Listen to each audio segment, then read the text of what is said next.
कुणाल कुमावत है।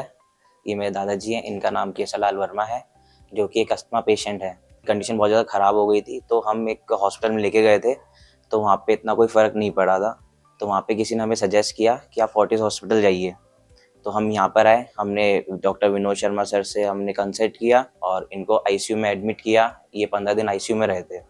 देन उनसे बाद अब ये बिल्कुल ठीक हैं और उनकी कंसल्टेंसी में यहाँ पे ये बिल्कुल सही हुए हैं। यहाँ का मैनेजमेंट बहुत अच्छा है, यहाँ का क्लीनिंग सब कुछ, नर्सिंग स्टाफ भी बहुत अच्छा है, इन्होंने अच्छी केयर करी है यहाँ पे इनकी। मैं फोर्टिस हॉस्पिटल को, विनोद शर्मा सर और उनकी टीम को थैंक यू बोलना चाहता हूँ। इन्होंने मेरे दादाजी को बिल्कुल ठीक कर दिया है। Thank you so much. Hi friends, मैं doctor Vinod Kumar Sharma, consultant pulmonary medicine, Fortis hospital Jaipur. आज मैं बात करूंगा मिस्टर केशवलाल वर्मा जी की, जो कि सीओपीडी की बीमारी से ऑलरेडी वो काफ़ी सालों से पीड़ित थे। लेकिन जब उनको इस बार निमोनिया हुआ तो इतना सीवियर हुआ कि वो ठीक ही नहीं हुआ। किसी दूसरे हॉस्पिटल में भर्ती थे वो, और फिर ट्रेकियोस्टोमी कर दी गई, जिसमें कि श्वास की नली गले के अंदर हमारी विंड पाइप में एक छोटा सा होल करके उसको इंसर्ट किया जाता है, उसे ट्रेकियोस्टोमी कहते हैं।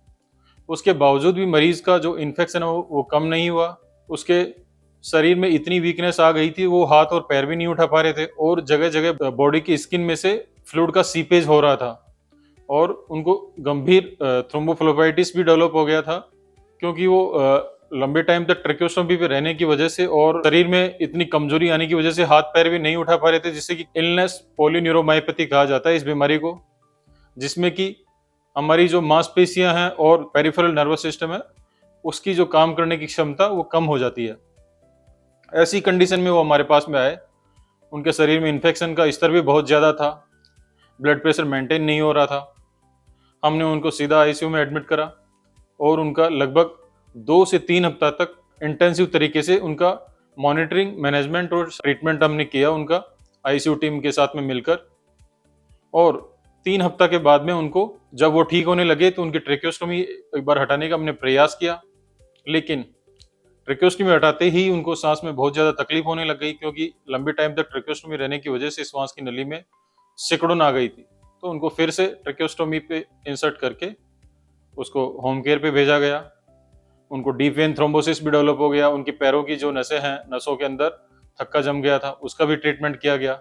लेकिन कंटिन्यू मॉनिटरिंग और ट्रीटमेंट की वजह से आज वो पूरी तरह स्वस्थ थे, और उनको हमने एडमिट करके उनकी ट्रेकियोस्टोमी भी हटा दी है। वो अच्छे से सांस ले पा रहे हैं, कोई सांस में कोई दिक्कत नहीं हो रही उनको ऑब्जर्वेशन के बाद में भी, और आज हम उनको डिस्चार्ज कर रहे हैं। मैं इस पूरी प्रक्रिया में हमारी MICU 1 की टीम, डॉक्टर पंकज आनंद जी और सभी उनके परिवारजनों का मैं धन्यवाद देना चाहूँगा कि इस तरह के एक जटिल क्रिटिकल केयर के केस को हमने, जो कि मल्टीपल बीमारियां थी, sugar, diabetes, blood pressure, COPD, इन सब के होने के बावजूद भी हम उसको वेंटिलेटर से हटा पाए, फिर ट्रेकियोस्टोमी से हटा पाए, और आज वो बिना किसी सपोर्ट के अच्छे से सांस ले पा रहे हैं।